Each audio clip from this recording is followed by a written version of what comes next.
U.S. President-elect Joe Biden has pledged to unite the nation and bring to an end what he describes as an era of demonization. Biden, who emerged victorious from a deeply divisive election, said it was time to unite and not divide the United States, grounding his victory speech on healing the nation. Even as the current occupant of the White House, President Donald Trump, showed no interest or indication of conceding. Our very own Sam Ogina reports on Biden's victory speech and transition plans. He jogged to the world stage quite literally, poised as the 46th U.S. President. Joe Biden took cognizance of the bruising campaign and the net effect it had in deeply dividing the nation. In his victory speech, Biden pledged to heal the nation, saying it was no longer time for the red and blue states, but rather for the United States. We have to stop treating our opponents as our enemies. They are not our enemies. They are Americans. They are Americans.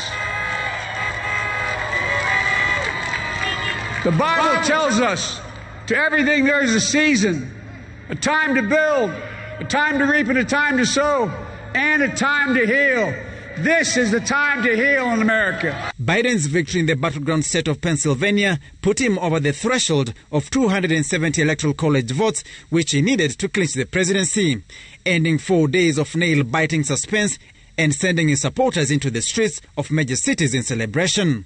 The current occupant of the White House, Donald Trump, has showed no indication that he plans to concede to his rival. Our work begins with getting COVID under control. We cannot repair the economy, restore our vitality, or relish life's most precious moments, hugging our grandchildren, our children, our birthdays, weddings, graduations, all the moments that matter most to us until we get it under control. The Democrat pledged that as president, he would seek to unify the country and deploy science to battle the coronavirus pandemic, rebuild economic prosperity, secure healthcare for American families, and root out systemic racism. Without mentioning his Republican rival directly, Biden addressed the 70 million Americans who cast their ballots in support of Trump, some of whom took to the streets on Saturday to demonstrate against the results. For all those of you who voted for President Trump, I understand the disappointment tonight. I've lost a couple times myself, but now let's give each other a chance. The U.S. president-elect making a special recognition of how black voters carried him across the finish line, both in the primary and then again in the general election, by increasing turnout in key battleground states.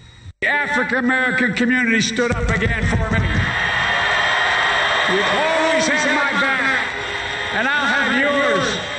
While leaders have congratulated Biden for his election as the 46th American president, President Uhuru Kenyatta in his congratulatory message saying Americans have spoken loudly and clearly through their votes by picking a highly experienced, colorfully decorated and long-serving leader to become their next head of state. The president further underpinning the country's personal relations with the U.S. president-elect who has visited Kenya in the past.